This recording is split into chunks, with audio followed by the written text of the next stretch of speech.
basically a kind of hodgepodge poem, using kind of the Marianne Moore thing of voices in my head. So it's called Plagiarism and Despair. And I just wrote it a few days ago. To say I loved you right out loud, to steal words, to say verily, verily, without hope of being born again in this beloved country of old men who board their Air Force. I can't get them out of my head, no, no. Far right rules the brazen cars in the deep north, where there are countless ways to say I love you not, out loud and once proud. Ways to tranquilize the dogs and move to Spain. I love you, Mama, tambien. Right now they are surrounding our little college town, tabernacles and ammo stores, loud with sinner love.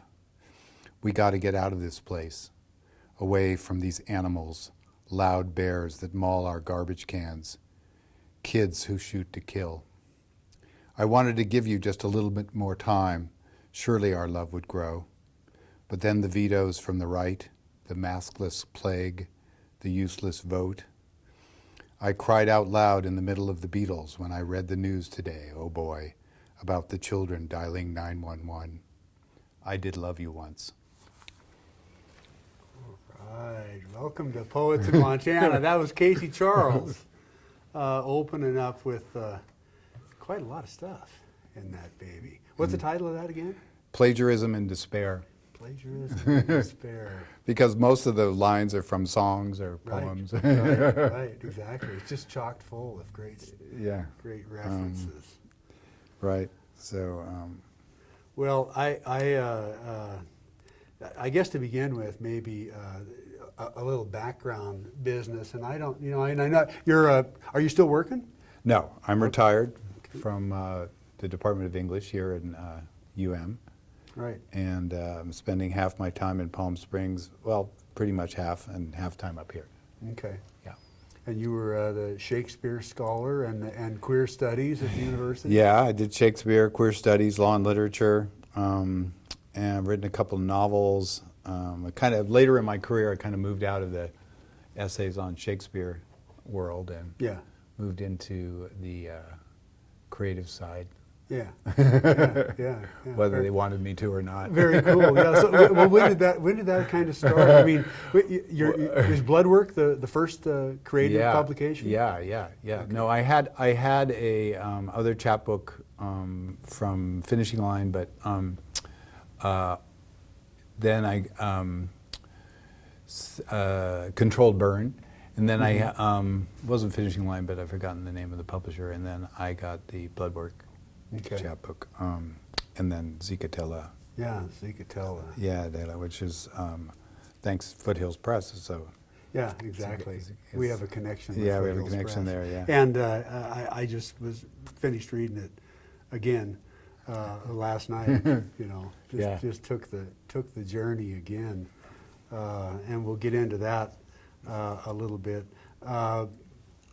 But you're on to new stuff, and that first one came out firing. I mean, is a political charge. I mean, who doesn't have a political charge? I don't know if political is the right word, but it's just it was just heartbreaking to hear the news of these kids under desks on their phones dialing 911 for 50 minutes. Just. Took the wind out of me. There was actually along that same line. I mean, I still read the newspaper. It's one of the things I still. Oh, really? And do the crypt quotes little things in the morning. And there was the columnist Leonard Pitts. Yeah, I do. Yeah, he had a great piece in the paper today. His latest column, and it was just on how insane the whole business is. I mean, we just keep letting it go on, I know. And without doing anything because we can't. It's pretty crazy. Yeah, it's insane. So that's why I wrote this one, and I'm pretty actively doing poetry. I'm in a poetry group, and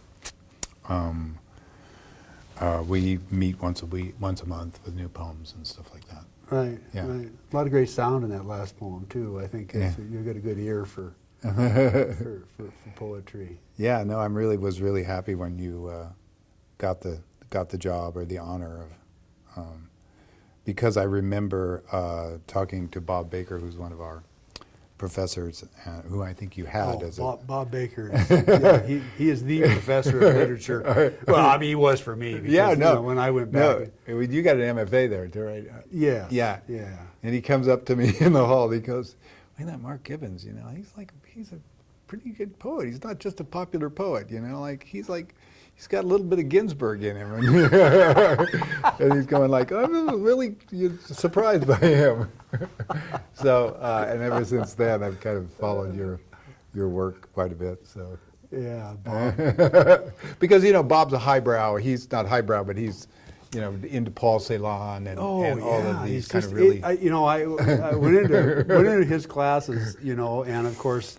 We'll talk about Bob for a few minutes, and he was, he was young because he had just, I don't even know if he had his PhD yet when he first showed up. Yeah, no, he wasn't. He was ABD when we hired him. Yeah. Yeah, and so I had just, as an old guy because I was in my 40s, went to there to get an MFA, and here's this young guy. And he's just he's a genius. I mean, the man is just phenomenal in terms of what he has at his in his mind and what he's able to communicate. And he's just the kindest, sweetest man in the world. Yeah. I was like, wow, this didn't register with the old professors like that. Oh yeah, those really. are super intelligent, plum. But no, Bob's just a wonderful human being. So that was a delight to be in his classes. Yeah. The one of the things I really appreciated about him as a teacher, or any good teacher, I guess, is that he did like to hear whatever his students had to say, and he listened to what they had to say. He wasn't just there to deliver information. Yeah, well, that's a really important part of teaching, and it's difficult sometimes. Yes. To listen to students, but yeah. Do you miss teaching? I do. I don't miss grading papers, of course. No teacher does, but I miss working with the students, and I miss teaching Shakespeare actually. Yeah. Because I love revisiting the canon, and always get great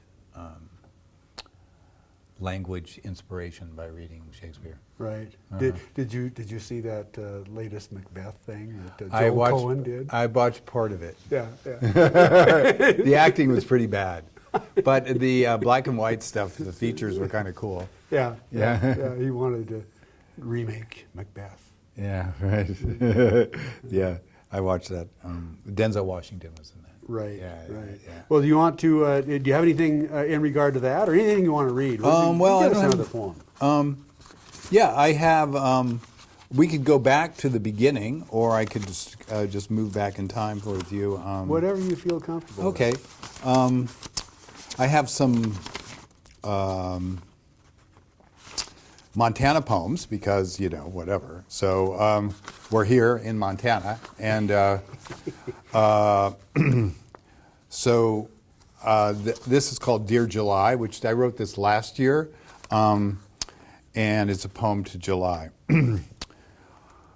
All spring Seattle sent its gloom over the clear-cut cabinets, the jet stream from BC drifting south from the Yak into our old glacial lake, Missoula. No one knows what it means, Julie, not even the Salish, who may have been here first. Who knows? I always start with the weather. It's safe. I remember a drag queen from Dillon who took your name years ago when the bridge hosted shows. Anyway, we spent wet June waiting for you, enduring the puddles as dark as a wet dog's eyes.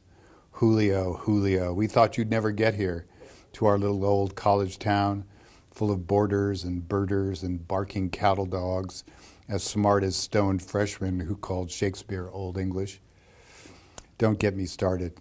The point is, if there is a point, and I might point out, I don't really care if there is or not, we spent a lockdown year, bleached and hidden behind fear, dreaming of your prodigal summer number, your strut down the runway like proud Tina rolling on the river.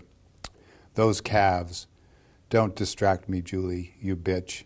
I know your type, the kind who keeps his chest close to his chest, the kind who asks, what are you into without sharing a pick or two? Look, JJ, we thought you'd get here with a bottle of Asti Spumante and a basket full of flathead cherries. In your delphinium blue racing suit, no doubt.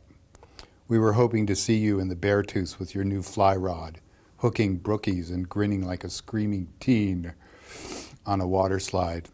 No such luck, Juju, you flake. We crossed off the calendar squares one by one, swiping Mondays like passes on a hookup app. Of course you never showed, darling.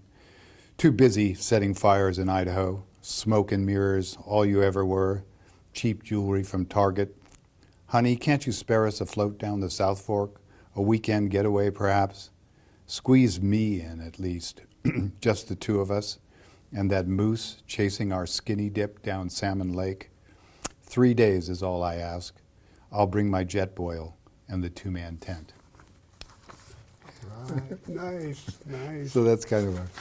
Yeah, well, I mean... If you remember last summer. One of the things, in reading Zicatella again, one of the things that I thought about in this whole thing, in their Montana Poet series, is that so much of what you've done in your work is mixing that Montana outdoor thing and then the gay aspect, the sort of the gay relationship and gay sex aspect into the outdoors, and it's quite an interesting combination. Ride. Yeah, it's a surprising ride. And then of course the references to music and stuff that you pull in too. It's that sort of pop culture stuff. No, it's a fun trip. Right. So yeah, I mean, a lot of my poetry is informed by being out in the woods and being in Montana, and but then also being gay and teaching here and thinking about how difficult it is to for these kids in in the middle of Montana, wherever, not just Kalispell, but all over.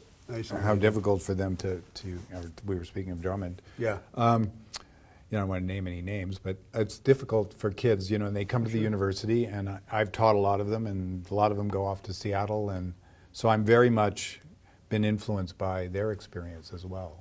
Right, Yeah. right. Well, yeah, I mean, you obviously, when did you, where did you grow up? I grew up in the Bay Area, in San Mateo, and then, so I have a kind of different background, privileged background. I went to but I did go to Santa Cruz, the college.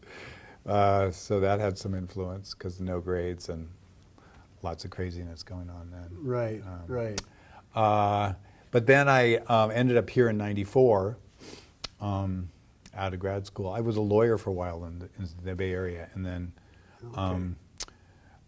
hated it, and then switched over to get a teaching degree. Okay, cool. So I've had a lot of degrees. Because language has kind of always been a part of your life? Yeah, writing has always been my mode of expression. Right. Because, when you're a lawyer, I was a trial lawyer, I learned to have a public persona, but, usually was really shy as a kid and stuff. Right. So, right. I don't know, when did you start writing poetry? In high school. High school? Late high school. Okay. Yeah. And it was basically because a poet showed up. Oh, really? Who was it? Jim Welch. Oh, Jim Welch. Yeah, it's a crazy story, Yeah. I mean, that he was nobody. He didn't have anything published or anything. He was just a guy that got a job working for the state. And our school decided, well, this would be a good program for our students. And so they brought him. I mean, I'm glad they did. I mean, they were smart enough to know that you should do things like this, for small towns and so and he was living in Missoula, so that's probably why he took the gig, because I remember talking later to Lois about it, and she said, "Oh, he hated it." he knew he didn't want to be doing that the rest of his life. He decided to start writing novels. Right? Yeah. No. I remember he didn't want to teach. No. But he was a sweet guy. I mean, he was really nice to David and I, and because I was the first out gay professor in the department, and I swear of all the faculty members and their wives and husbands, he was probably the most, just gentle and friendly. I swear to God, I mean, I thought that he was gay. Yeah, I no, just did. You know, I mean, based on his personality, his persona, his just gentle nature, his quiet, shy. I just thought, I think he's gay. And then of course he, got married to Lois. Yeah, so I mean, he was a really sweet guy, and yeah, that's interesting that you got before he was famous. Oh, he taught you how to write. Yeah, and all he wrote that first collection. His first book was a collection of poetry, Writing the Earth Boy 40. And all those poems is what he was using. He read all those poems to us to try to get us to write about where we came from and that kind of thing. Wow, yeah. And so that was the trigger, because before that it was just Shakespeare. Not that I didn't like Shakespeare. I did. I did, just the music and all the wonder and the mystery, and but definitely he was the trigger to write about what you know, kind of thing. Yeah. What triggered that for you? Anything? Was it a poem? Did you well, I was in high school reading poetry, reading E. Cummings in the 60s. And just got totally into it, got into all of that. Yeah, I loved Cummings, too. Cummings was like stuff that kids could read in high school and get off on. And so then that kind of led to me to, I'd always been interested in writing. And and then I got kind of sidetracked into, trying to make money as a lawyer. A career, exactly, yeah. Right. And just ended up saying, well, I don't want to, read medical records and, write demand letters. Right. I'm a writer, so hence I, left the law and went to grad school, and then, got, and I was going to study poetry in Buffalo. Right. Because they have a great poetry room. Right. Right. He has an amazing collection at that university. Was Creeley at Buffalo? Creeley, I had Creeley as a teacher. Oh, cool. Yeah. So did Gary Lundy. Oh, did he? Yes. Yeah, Creeley was just amazing. He'd come in. Now we're getting off track. I'll get back to my poem, but he'd come in. But this is really cool. He'd come in to this room with like 20 people in it, and he'd sit in a chair like this, and he'd hunch over, and he'd be smoking. He's a chain smoker, right? And he'd be hunched over like this, talking about Olson for 15 minutes. And then talking about Duncan and all the Black Mountain stuff. And but he was really into the musicality of poetry, internal musicality. Right. So his whole scheme is kind of finding a kind of jazz rhythm or tonality within the words themselves, the vowels in the words. Right. So he had this kind of vowel sounding thing that he was and he worked in very short lines. Yeah, too. he did. I mean, so it's kind of an interesting phenomenon. Yeah. No, he was a really, again, another sweet guy. So I was lucky to have a class with him. But speaking of triggers, there you go. I do have a poem with a Hugo quote at the beginning, so if we want to go on triggers, we can do that. This is called and this is also a local poem, which I thought might help. The Lot at Food Farm, it's called. The Lot at Food Farm. The Lot at Food Farm. I have lived here all my life and should have left a long time ago, but couldn't. Richard Hugo. So that quote got me into this poem. This is where it starts. The blacktop outside Food Farm, the eggs you bought on sale. You can't remember where you parked. The bone you bought is wrapped in plastic. This is when it all comes back. His rusted Jeep pulls up beside your truck. His gray, his weight, his beard reminds you of a gravel road near Cutbank, east of the Divide. You wonder why you let him fuck you on that train in Spain, why 10 years ago he left the house you bought on time. He wouldn't say. You wonder why a slot, a stripe of white, a lot on Orange Street could be the trigger, could take you back to picking cherries up at Flathead. Your elbows on the sill those nights, blue as to Chirico, while he slept, dead to your thrusts. Why you stay here in this town that stares you in the face with strollers and growlers and bikes that pass you on the right. with 10 years of regret etched on foreheads as stolid as boulders in the Bitterroot, where you fish to forget, or try to. Then he pulls into a vacant space. Then the boxer you raised comes out to lick you on the lips. Triggers. All right, that's a great trigger. Yeah, no, it is. Does that kind of come from an actual kind of a trigger moment? Yeah, it was. Yeah. It was. I mean, and that's what Hugo's kind of wants you to kind of think about before you write poems. I mean, I don't know if you've had an event in your life that not so much sometimes poems come from some kind of statement or sound you get in your head. Mm-hmm. Like the Joni Mitchell song in my first poem, mm-hmm. To say I love you right out loud. But often it's a moment in time that triggers poems. I don't know if is that for you. What starts a poem for you? Well, all kinds of things. But they are what you'd call a trigger. Right. Something something does something, and it's like it means something to you, and it's usually a reference somewhere else. Yeah. And then you just want to go after it. Yeah. And a lot of times. Then that will happen within the poem, but sometimes the trigger might not even be in the poem in a way. Sometimes, you know what I mean? Yeah. But I noticed that in Zicatella there was a Hugo poem in there, kind of, wasn't there? Uh-huh. I can't remember which one it was, but it wasn't totally different than this poem. But there was I can't remember which one it was. I think I'm thinking right. A trigger poem? Well, there was something that I thought was sort of, well, this is Deeper into Basin. Oh, yeah. Yeah, that poem, where over Basin, Montana, which is another Montana poem. Yeah, right. Yeah. Which, it kind of reminded you of Driving Montana, that old Hugo poem. Yeah, no, that's a total Hugo. That's an early poem. Yeah. Totally Hugo. I went to Basin had an artist center for a while. Did you know that? Right, yeah. Run by the lesbians over there, and one of them, God, I can't remember her name, but they had a old brick building that they turned into an artist residence, and I went over there for 3 weeks. Cool. One summer when I was first starting to write, and Yeah. of course reading Hugo was pretty much essential for that.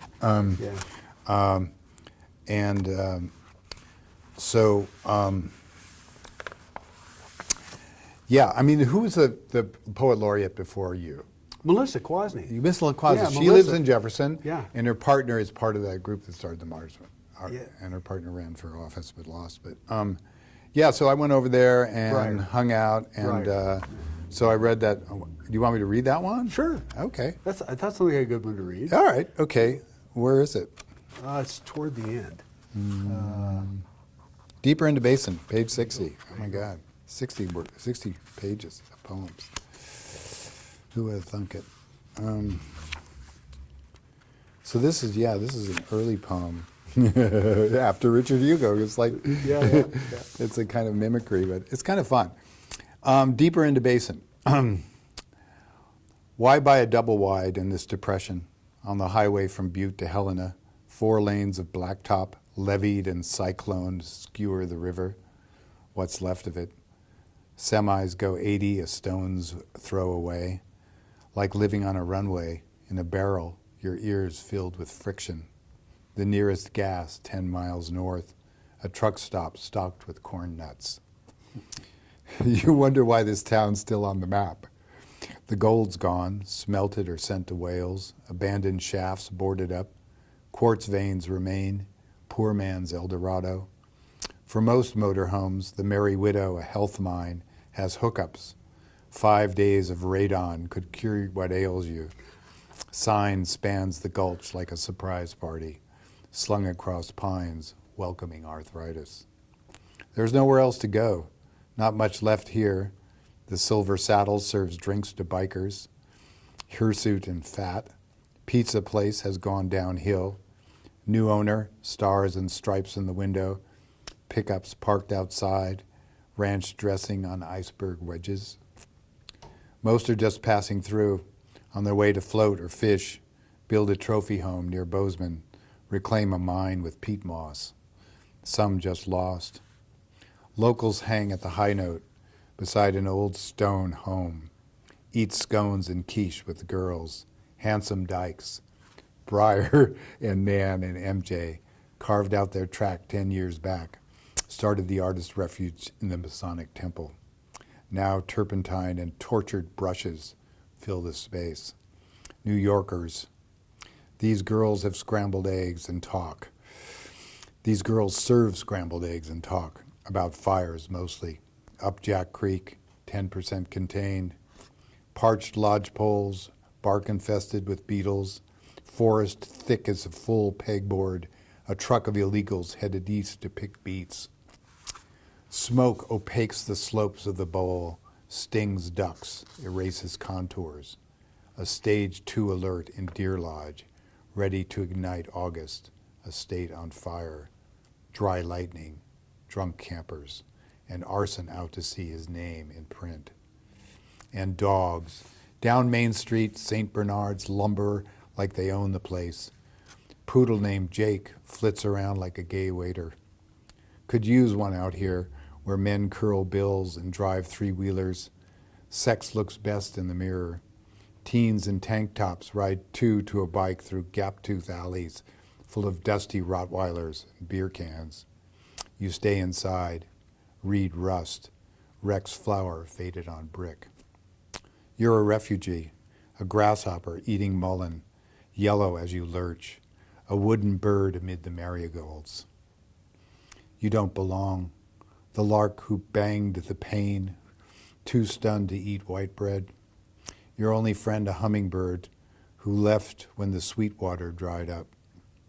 On the fence a sign says art show in front of garbage.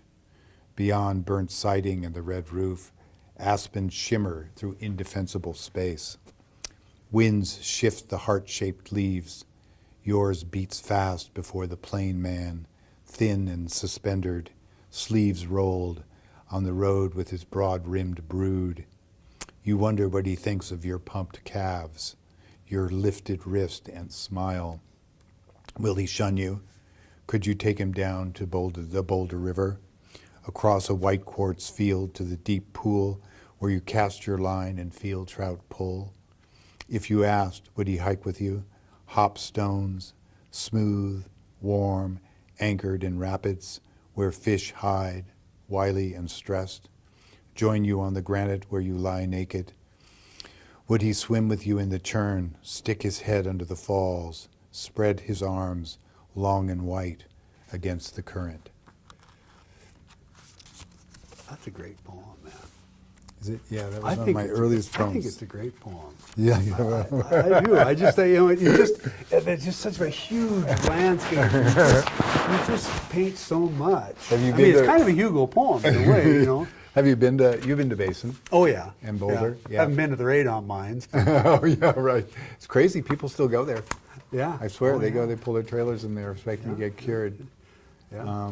Totally. And of course, when I read this poem a long time ago, I think Breyer came up to me and said, "Look, our poodle is not named Jake." It had another name. So exactly. It's like I wrote a poem once about Butte, and a Butte guy came up and said, "Nah." And I said, "What?" He said, "You got the streets out of order." Right. Sorry. Yeah. You got to change that. No. The sound is the issue here, not the order of the streets. Yeah. Most people aren't going to be from Butte. And of course, who knows about Basin? But there's some. Yeah, I think this is kind of depressing, but there's some that kind of you end up getting really attached to the scruffiness of Montana.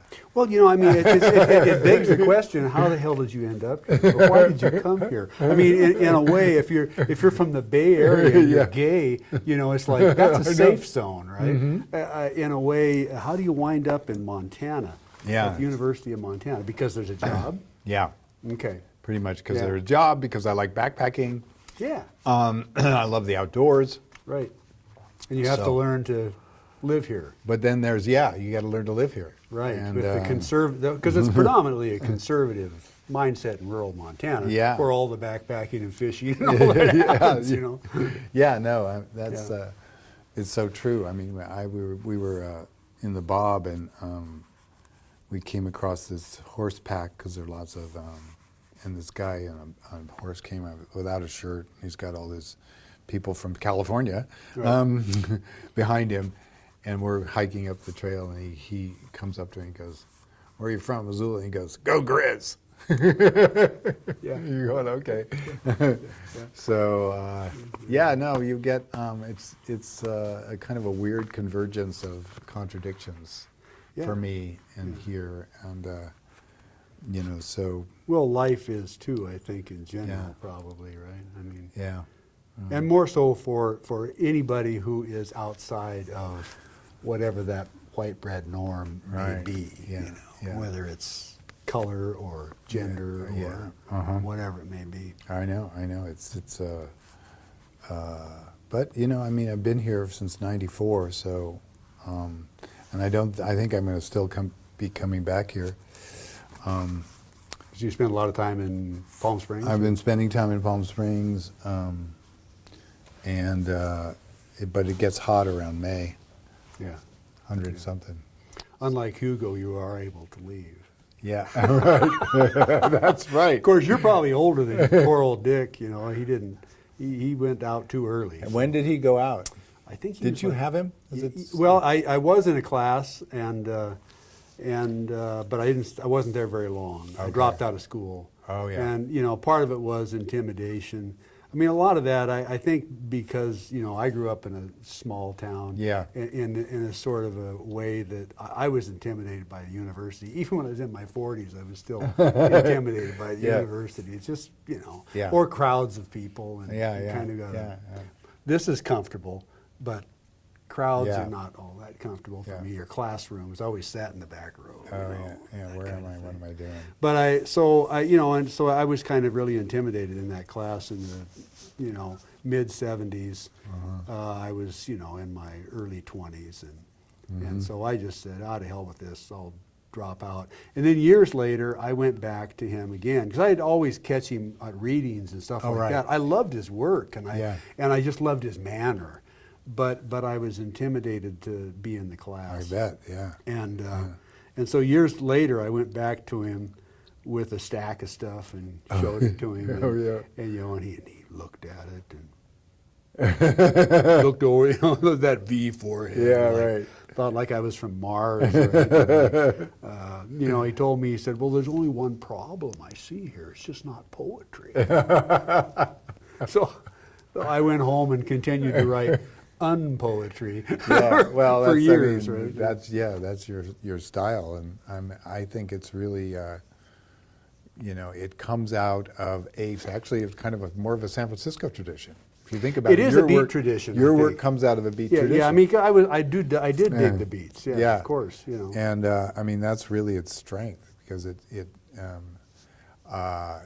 all your kind of local references and references to popular stuff and local politics or national politics and stuff without, you know, so you're not, when you're reading one of your poems, you're not, you know, expecting John Keats, right? No, not that there's anything wrong with John Keats, and I love it. There's a new book about him, actually.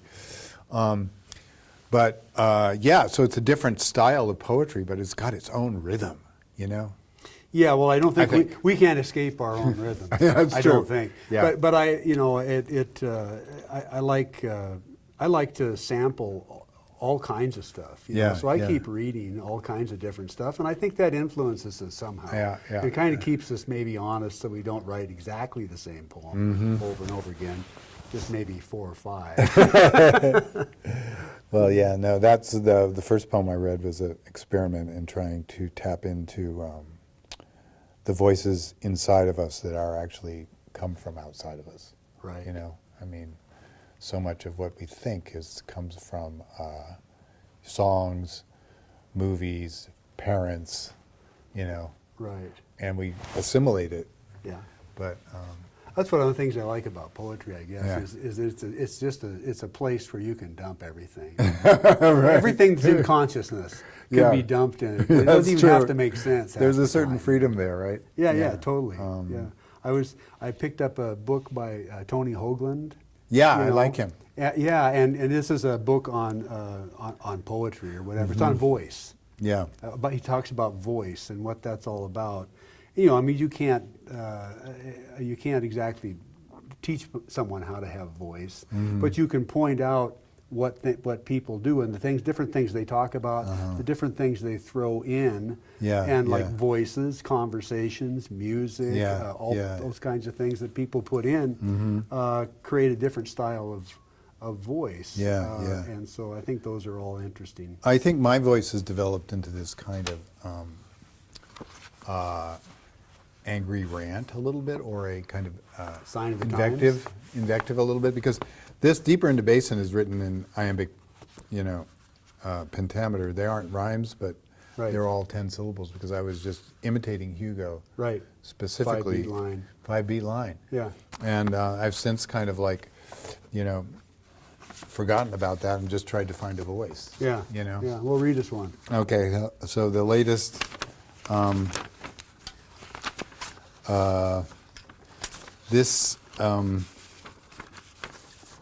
This one is called Our Commonplace, and it's a 3-part prose poem. The first one's called, it's based, there are 3 parts, un, deux, trois. The first one is un. I wanted to be blunt, straightforward, prosaic. I was sick of hiding behind metaphors, tired of duplicitous art, double entendres, tired of the French tease. Time to take out my dog-eared diary, undress, confess, trespass, blame my mother, this railroad town, fundamentalists in the Bitterroot, infecting me, denying the sky. I was flailing with ire, fogging my glasses with single-use protection. I had deleted enough chubs to fill a pork barrel, sent enough dirty pics over the air to sock in the city by the bay. Why am I liked in the Philippines? It had become abundantly clear that I was a walking cliché, that no one gave blowjobs in Idaho anymore. Rest stop. Deux. I wanted to ask you for a hug at the good food store, tell you how much I've missed your lentils and short-grained brown, your bulk stash, your chainsaw, your trail runs. You stood there beside the hemp nuts as I came down the aisle, rolling my non-fat yogurt and power greens. Sorry. It's kind of funny, but it's supposed to be serious too. But you've been there. In the good food store with your power greens? Oh, yeah. Speaking of Pam. Anyway, how could anyone like me, old enough to be your dad, how could anyone like me, old enough to be your dad, admit to love of a 30-year-old smoke jumper with a Toyota Tacoma and a wilderness girl who whitewatered down the Lochsaw, who grew sunflower sprouts? How could anyone accuse me of wanting you, of feeling more than a roommate's friendship? J'accuse myself. Am hell. Trois. Longing binds us. What we cannot have, we want. The perfect wave, a living wage, the kale softened by a first pressed oil, the end of salted wounds, these saws that need no thesaurus. We all know the way to bone and joint, the embrace of graves, the jaws of Kronos, the only God. I too, when the light dies, feels the ceiling above my sins. Forgive me, they are the loves I bear you, Desdemona said. Come, meet me at the Burn Street Bistro later, after dark, for a brewski and a slice. We'll cool the planet, get our shots, ride bikes to the river. Bring Jill if you want. Yeah, nice. So yeah, this is a kind of local poem again. Well, it is. Sorry to interrupt it, but no, that's fine, because that's part of the contradictions too that are inherent in the poem. And I don't think it's really it's when you're in public and you're trying to read it out loud, something strikes you funny. I get that, but the it's not a contradiction, I don't think. Humor and anger side by side are not a contradiction. At least they aren't for me. Yeah, Because I do like to fucking use that all the time. You know, I mean, yeah. humor and anger are like tools that to express whatever is going on inside. You got to back.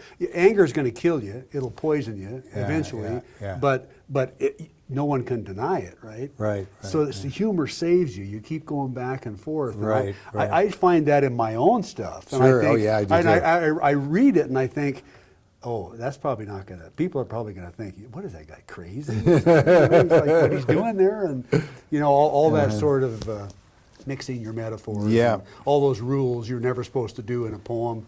Yeah. You know, Exactly. I mean, it's a poem. Right. You should be able to do whatever you want to do, and that works. And there's lots of there's a lot of things to be angry about these days, and Oh, man. yeah, it's like it's a tough time for because you feel so. I feel, I should say, so helpless. I mean, I can sign petitions online and give $5 or $20 some here and there, but you know what? Things don't seem to want to change too much. So. And we're at the point of our lives where, I don't know, I'm at a point in my life where I've done a lot of activism when I was here before, but I guess I could still do some more, but, God, it's been a long road. Yeah, and I mean, you speak, you talk, you write, you vote. Yeah. You do what you can to try to, make the world better and safer for everybody. Yeah. But it's but then you have scary. these light wonderful things like your son doing this amazing work with the gut genome stuff, and you think, wow, that's pretty amazing stuff, and and that's kind of like this optimism that kind of allows the humor and the irony to continue, right? What you're talking about. Exactly. Yeah. Yeah. I mean, because there are all. I mean, I think the world is full of wonderful people, and I think we're in the majority in the world and in this country. Yeah. But at the same time, the fear of this selfish kind of fascist attitude that wants to take other people's lives away and treat people, from a perspective of this is the way it is. Yeah. That's, I mean, we shouldn't be up to that, I don't think. And we should be the beacon, the guiding light. Live up to the rhetoric that we've been, talking about all these years. Yeah. And in a way, I kind of thought that was happening. And it has. I mean, you think about what's happened in your life. Yeah. I mean, when did you know? When did you become aware of the fact that you were gay and that this was going to be a big problem? Well, this is this is a really interesting story because you said I was from the Bay Area, and my first novel is kind of about this because I really didn't come out till late, like 28 or 29, after I got out of law school, and yet I was going to law school in San Francisco at Hastings, right here a mile away from the Castro. Right, where Harvey Milk was, marching and eventually, and very close to City Hall where he was assassinated. And yet I was from a Catholic family in the Bay Area, and was just really had a hard time coming out. Because it's one thing to kind of move from Kansas to San Francisco and, be out and proud. It's another thing if you grow up in what is a fairly parochial town for all its openness, right? And I just had a really difficult time coming out. So, so around 28, I found out, and I've, of course, always been kind of a little bit bisexual. So I'm not one of these guys that said I knew when I was like 9 years old. Right. So maybe I did know, but I wasn't acknowledging it because I'm so repressed and neurotic. Right. Well, and the culture kind of does that too. Yeah, the culture. Yes, it does. Yeah. It does. And also, my partner, who I broke up with, 10 years ago, lived up by Whitefish or near Kalispell, and so that was a whole different kind of cultural closet. Right. So he wasn't in the middle of San Francisco, but he did get married. Right. Because the idea of coming out then was just, Oh, yeah. and he knew he was gay when he was 9, right? But he felt like he couldn't come out. Right. So, I mean, there are interesting ways in which... Yeah, and this is what I mean by how things have changed, in a way, because I go back to, I don't know how old, I remember going to college in the early 70s. Yeah. And there was a guy, I worked for the university. That's when I went to college. As a janitor and whatnot. I was in this one kitchen, or doing these different cleaning toilets and washing dishes and whatnot. But there was the guy that ran this kitchen in this place that I was working, and he'd have these parties at his house, and he'd invite these younger guys who were working in the kitchen like me, but I was married, right? So that guy. So these other young guys, they would go to these parties. Well, and he went after one of these kids at a party, shut out the lights and went after one of these kids, and because this guy and he was married and whatnot, but he had just been so, and he was so tight. I knew he was like really uptight dude, but he'd been hiding this from himself and his life, and it came out in these strange ways because of that, And I think that's so. Hopefully, maybe we've moved on from that. We've moved on from that, but now we want to try to kind of move back. It seems like so. And with the transgender laws and the censorship and those are really serious. And women's rights. Too. And so we've got Roe, and we've got the Florida law, Don't Say Gay law, and there's a lot of kind of backtracking going on right now. Whether it'll prevail, I don't know. I hope. I know it won't. I don't think. Maybe for a short period of time, but I mean, you can't stop. Yeah. You can't stop the world from turning, I don't think. And, speaking of the 70s, we've got the Montana Constitution, which is a really amazingly strong document. And hopefully that'll ward off too much going on over in Helena. If the judges, read it. It's a lot stronger than the U.S. Constitution for, privacy rights and stuff like that. So that's a good thing. Another poem. Another poem. Okay. Hell with this talk. Yeah, hell with it's this getting talk. us nowhere. Okay. Let's see here. Well,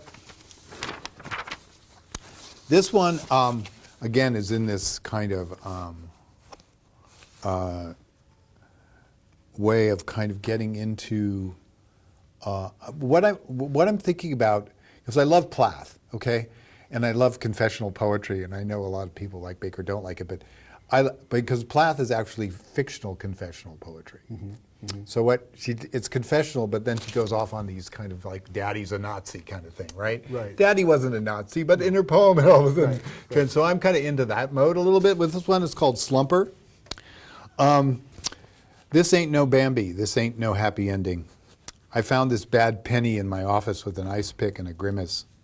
He was listening to Disease and Deadlock on the radio, just home from another skunk up Fish Creek where he slipped on algae and racked his back.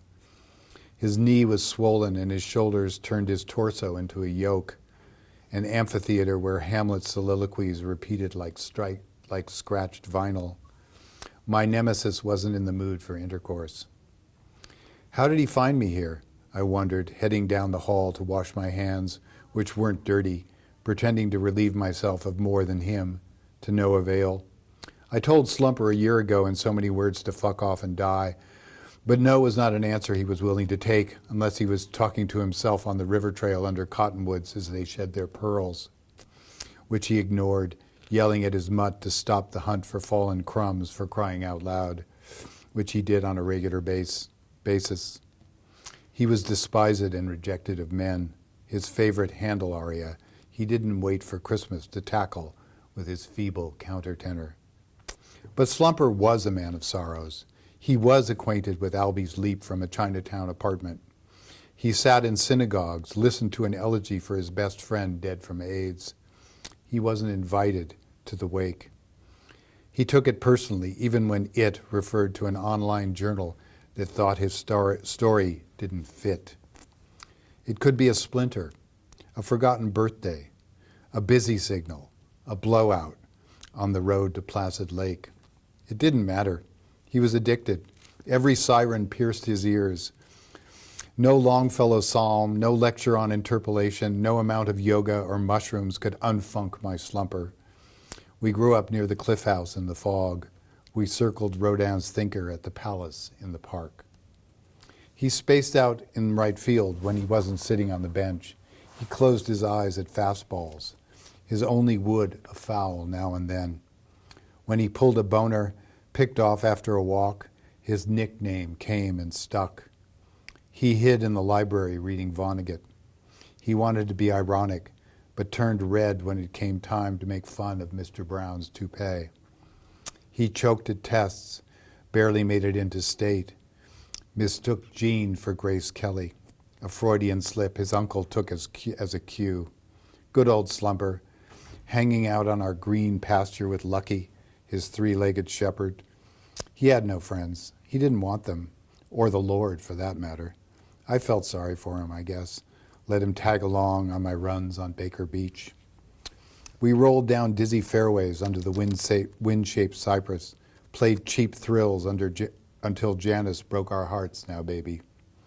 I left him at Land's End watching the foam explode the headlands, hoping he'd find his way back home, hoping he wasn't serious about bemoaning cyclone fences when we walked our bikes across the Golden Gate. I should have known better. He turned up on my stoop in Elmwood, in Buffalo of all places. I took him to the falls. We shared my thin queen on the studio's floor until I kicked him out. How the hell did he get to Montana? In that bug on its third engine. I've tried to ditch him. Such a drag, such a total downer. But I guess I make him feel like I'm his only man. All right. So I got a little Janice in there at the end. Oh, you got a little bit of everything in there, you know. That's it's a long poem, but I tend to write. Yeah, but and I was just kind of looking over your shoulder, and it's like the first stanza, you know, it kind of starts out, the lines are a little bit shorter and varied, and it almost gets to be a prose, you know, the last several stanzas. Yeah. And it does sound like prose too when you sound like a prose poem. Yeah. It's just the story, long story of. It is a long story. Slumper. So is it poetry or is it not poetry? You know, It's poetry. I know, it's narrative poetry. Yeah, it's whatever, prose poetry. Yeah. Call it what you want. Yeah. But just the contradictions and all the stuff that's thrown in, you know, from puns to Yeah, to the literary references, yeah, the Hamlet stuff. to the dirty, just rough landscape. Yeah, just the common stuff. So So it's got this. The tone has got this. It's all over the place, you know? But that's a reflection of the poet.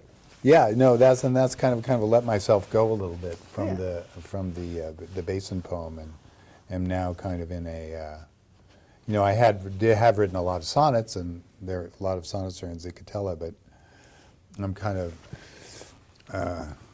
I don't know, just letting myself go a little bit at this point. Yeah. So, Well, you know, and it's certainly entertaining. Yeah.